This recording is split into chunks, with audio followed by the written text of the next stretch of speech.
پوچھا ہے کہ مختلف اسلامی جنگوں کے حوالے سے حضرت سیدہ طیبہ طاہرہ عائشہ صدیقہ رضی اللہ تعالیٰ عنہ کو خطاوار اور ناحق کہنا، اور حضرت امیر المؤمنین امیر معاویہ رضی اللہ تعالیٰ عنہ کو ناحق کہنے کے بارے میں کیا حکم ہے؟ اس بارے میں اہل سنت والجماعت کا کیا عقیدہ ہے کہ صحابہ کرام یا اہل بیت کو ناحق کہنا کیسا ہے؟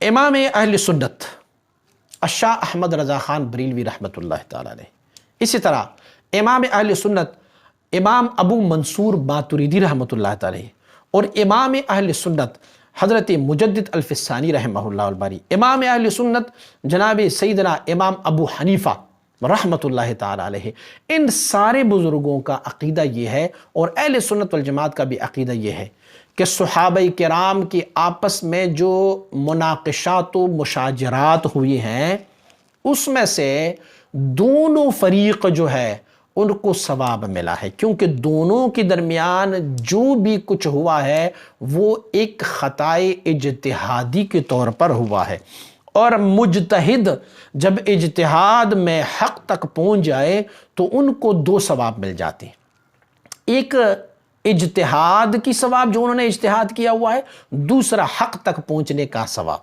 تو یہ دونوں جو ہے ان کو ثواب مل جاتے ہیں۔ اور جو مجتہد اپنے اجتہاد میں خطا ہو جائیں تو بھی ان کے لیے ایک ثواب مرتب ہے، ان کے لیے ایک ثواب مرتب ہے۔ وہ ثواب کیا ہے؟ انہوں نے اجتہاد کیا ہوا ہے، تو اسی وجہ سے ان کو بھی آپ دیکھیں جو ائمہ اہل سنت والجماعت ہے، امام شافعی رحمۃ اللہ تعالی، امام ابو حنیفہ رحمۃ اللہ تعالی، امام احمد ابن حنبل، امام مالک رحمہ اللہ، آپس میں ان ساروں کا بہت سارے مسائل میں اختلاف ہے، اور اس کو کہتے ہیں اجتہادی اختلاف۔ میں ایک مثال سے واضح کر دوں، امام ابو حنیفہ رحمۃ اللہ تعالی فرماتے ہیں جو بندہ سوئے اور سو کر اٹھیں تو اگر وہ پہلو کو بل لیٹا ہو یا سیدھا زمین پر لیٹا ہو یا تکیہ لگا کے لیٹا ہو اور وہ اس حالت میں سو جائے تو ان کا وضو ٹوٹ گیا ہے۔ اب جب وہ اٹھیں گے تو وہ وضو کر کے ہی نماز پڑھیں گے، لیکن امام شافعی رحمۃ اللہ تعالی کا قول اس کے بالکل برعکس ہے۔ آپ فرماتے ہیں نیند سے کوئی وضو ٹوٹتی نہیں ہے، اسی لیے جو نیند سے اٹھیں گے سیدھا جا کے نماز پڑھ لیں گے۔ اور مسلم عقیدہ دونوں کا ایک عقیدہ ہے، دونوں کا مسلم عقیدہ یہ ہے، حکم یہ ہے کہ دونوں یہ فرماتے ہیں کہ اگر کسی نے قصدن بلا وضو سجدہ کیا تو وہ العیاذ باللہ کفر کی قریب ہے، کفر کی قریب ہے وہ۔ لیکن اب اس صورتحال میں ہم دیکھ رہے ہیں کہ ایک بندہ جب سویا اٹھا تو امام ابو حنیفہ رحمۃ اللہ علیہ کے مسلک کے مطابق جو ہے وہ اگر اس نے نماز پڑھی اور قصدن وہ سجدہ کر لیا تو کیا آپ حکم دیں گے کہ وہ کافر ہو گیا العیاذ باللہ؟ نہیں۔ اور اگر یہ ہوا کہ امام شافعی رحمۃ اللہ علیہ کے مسلک میں ان کا عقیدہ بالکل نماز بالکل ٹھیک ٹھاک ہے، تو اس کو کہتے ہیں اجتہاد۔ اجتہاد میں ہم اس طرف دیکھیں گے کہ اگر اجتہاد میں کوئی ایسا مسئلہ ہو جو متفق علیہ ہو تو متفق علیہ حلال کو حرام کہنا اور متفق علیہ حرام کو حلال کہنا یہ پھر کفر میں شامل کر دیتا، لیکن مختلف فیہ جو ہو اس میں شامل نہیں۔ یہی حال صحابہ کرام رضوان اللہ اجمعین کا ہے۔ صحابہ کرام رضوان اللہ اجمعین کلہم عدول، سب عدول ہیں، لیکن ان کے درمیان جو مناقشات و مشاجرات ہوئے ہیں وہ مبنی بر خطائے اجتہادی ہے۔ جو لفظ آپ نے کہا ہوا ہے کہ ناحق ہے، یہ حق پر ہے، یہ ناحق ہے، تو اہل سنت والجماعت کا عقیدہ یہ نہیں ہے۔ اہل سنت والجماعت ان کو ناحق نہیں کہتے، اہل سنت والجماعت انہیں لفظ کہتے ہیں خطائے اجتہادی۔ ابھی کچھ دنوں پہلے آپ لوگوں نے اس پر بہت طویل بحث بھی سنی ہوگی شاید، لیکن اس کے ساتھ اگر لفظ لگایا جائے نا خطائے اجتہادی، محض خطا نہیں، خطائے اجتہادی کا لفظ لگایا جائے تو یہ بہتر طریقہ ہوگا۔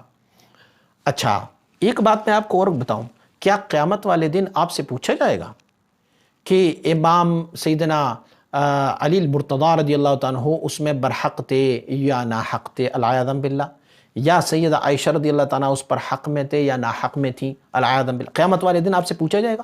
قیامت والے دن آپ سے نہیں پوچھا، قیامت والے دن تم سے تمہارے اعمال کے بارے میں پوچھا جائے گا۔ اتنی آپ کو کیا جرت ہوئی کہ آپ اتنی بزرگ ہستیوں میں سے اپنی زبان لڑا رہے ہو؟ آئیے میں آپ کو ایک بزرگ کا قول سناؤں، سیدنا امام شافعی رحمۃ اللہ تعالیٰ جو آپ مبارک اصحاب کی معرفت جو ان کی علوم ہے اس پر بہت زیادہ معرفت رکھا کرتے تھے۔